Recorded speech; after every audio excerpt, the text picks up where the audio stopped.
let's do some blue.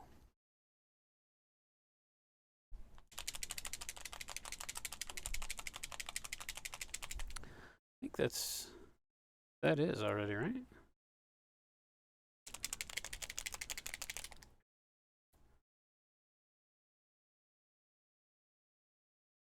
You used a lot of paint to cover over the black brown.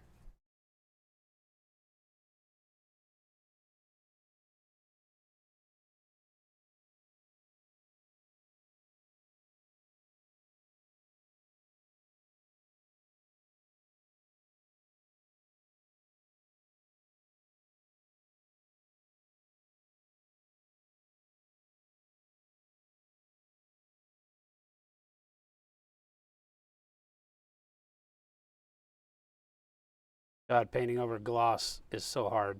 Don't gloss varnish your models, guys. Just don't do it till the very end.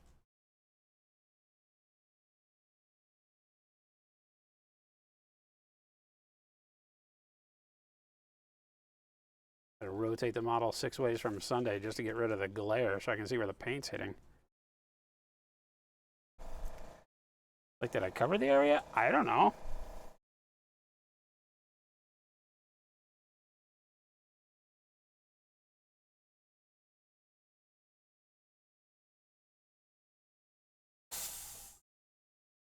I'm gonna go with yes.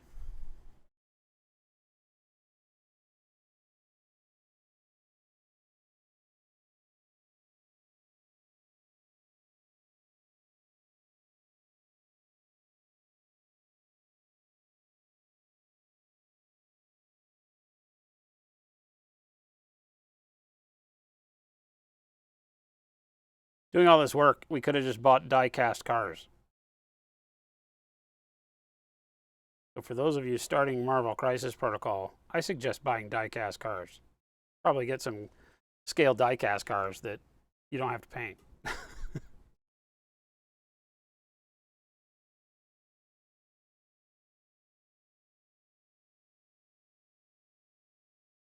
Where's the fun in that, Fuse?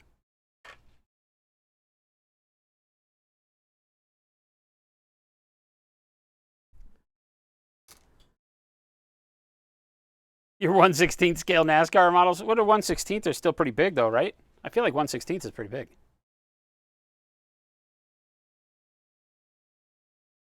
I know there's got to be some scale-ish like this. It's 1/56th, right?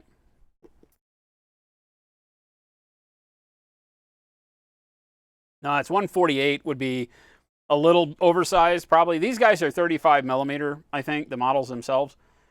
And they're superheroes, so who the hell knows, right? I mean, you got like Big Head Todd, right? He's a monster. So I think 148 scale would work. So whatever 148th, I never can remember my train scale to scale model scale conversions. I don't remember if it's O. I don't think it's HO. Is it O? That winds up being like 148-ish, close.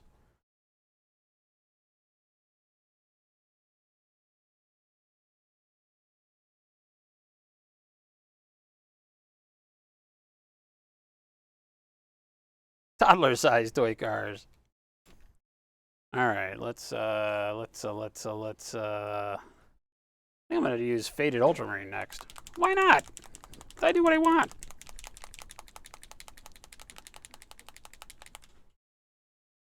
Yeah, it's like 1/56th is the scale that you can actually find some things built in, but not much. And again, that's model scale. So I don't know for diecast what the familiar scales are for like toy cars. Just go take a Crisis Protocol model to the Target and see what you come up with.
I'm suffering from the gloss varnish again. I should have sanded all the headlights.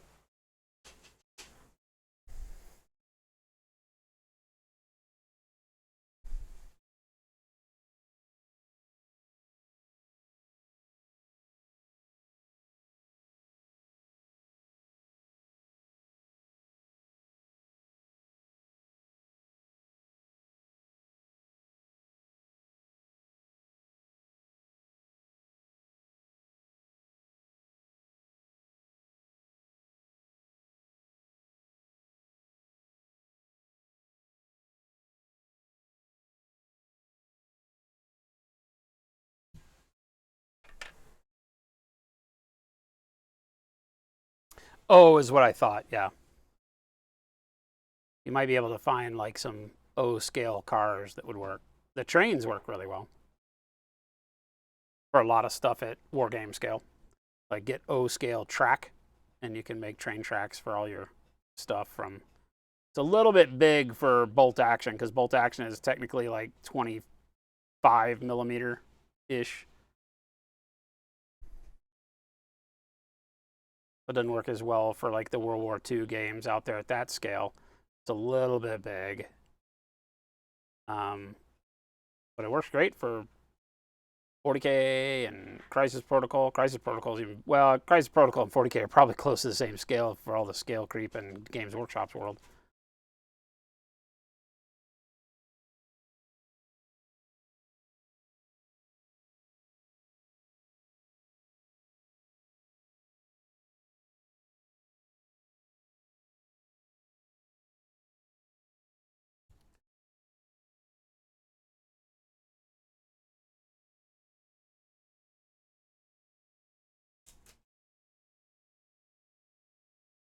Been a long time since I've got into like a train focused hobby store. I'm sure they exist someplace, but those are a dying breed.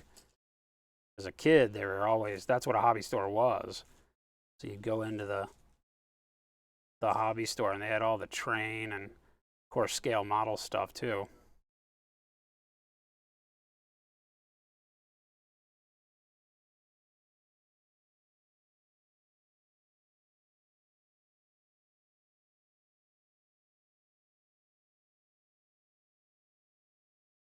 What now? I haven't done anything to the windows except paint them black. Lumberjack. I haven't gotten to them yet. Once we get all of this stuff done, then I'll mask them off and airbrush them. All I did was paint them black so we could tell better what was going on with the rest of the model. Because I had tons of overspray on them. And then I gloss varnished the whole thing. That may be what you're talking about, or seeing that shine on it.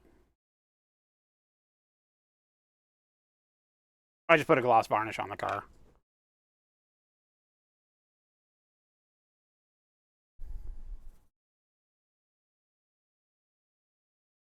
Yeah, that's why. Yeah, right, because you can see. It's just gloss varnish. Which was a big oops on my part now that I'm getting to the point where I'm like, oh, yeah, shame on me. I shouldn't have done that. Because the gloss varnish is making some of this very hard to paint over. Since I wasn't done. I knew I wasn't done, but I was like, I want to play with it this weekend, and I didn't want all the paint to rub off. And I was lazy. I needed the gloss varnish for the movement sticks. If you remember, we painted all the movement sticks for this game. So I needed gloss varnish for those. So I went ahead and sprayed it on this car at the same time, just thinking, oh, that'll help seal it for the day. Not thinking that, oh, yeah, it's also very waxy and makes it impossible to paint over.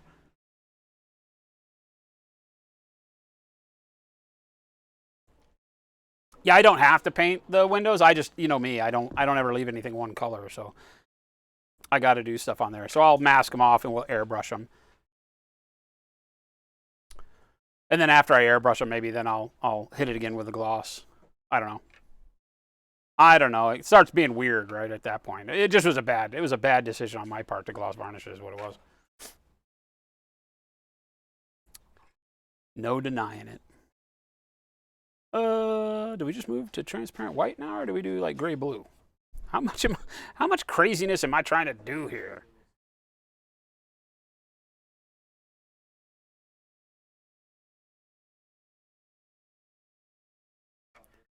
I kind of like them darker like that. Maybe just some transparent white. I don't know that we have to go much brighter with it. But I'm gonna anyway, right? Yeah, I'm gonna anyway. Oh, rats. Can't leave well enough alone. 18 colors on the headlights for a piece of terrain that nobody cares about.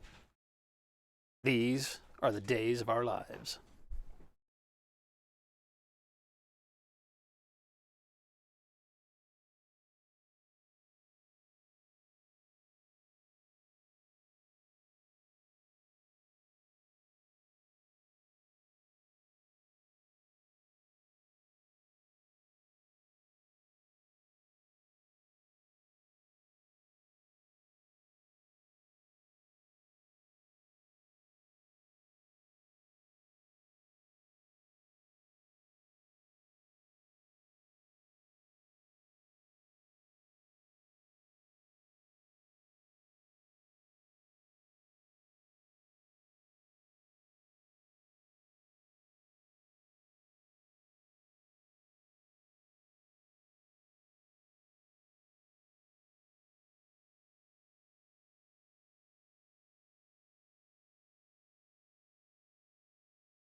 The idea that maybe there's some lenses back behind the cover.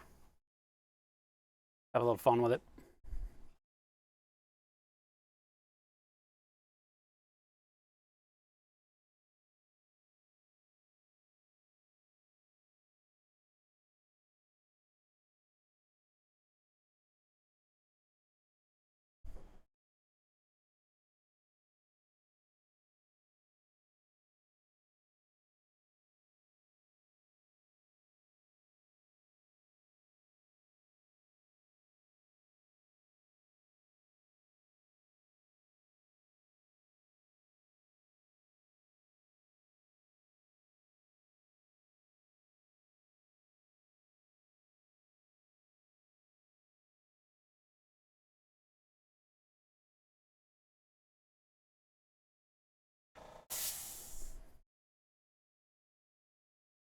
Think of that GIF clip from Titanic. Started 81 years ago.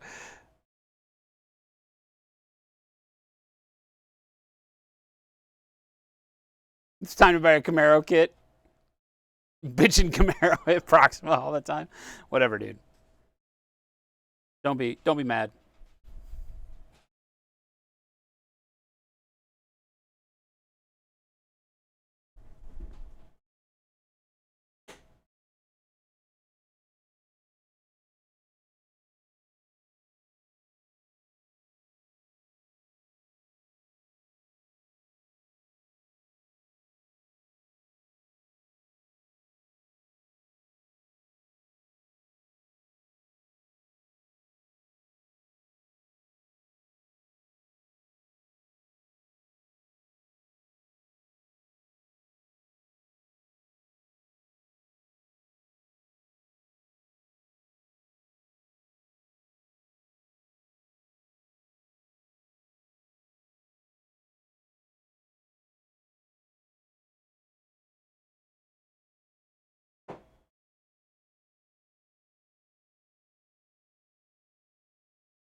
Looks pretty good.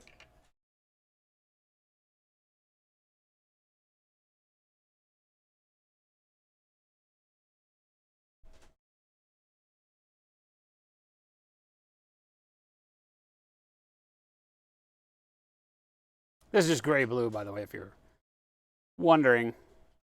I did all these just with blue black into dark gray blue into faded ultramarine,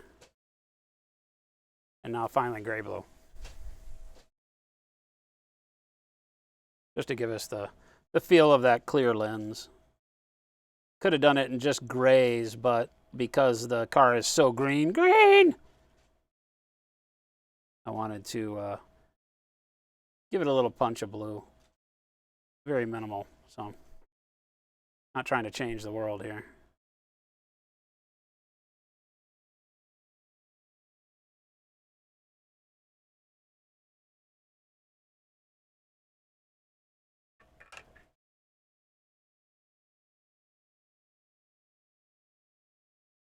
And it gives us the feel of, you know, a clear headlight.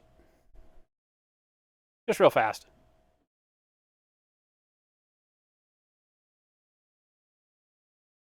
The key with the circles for the bulbs or whatever that makes it work is that I highlight the top, and then out of that highlight bring that semi, that moon shape, as opposed to putting them out on their own. If you have them float out on their own, they don't work. So you want to attach them to the highlight up at the top or the highlight at the bottom, depending on the direction of your, you know, particular thing you're painting. But you can get away with some really cool effects. Super, super simple.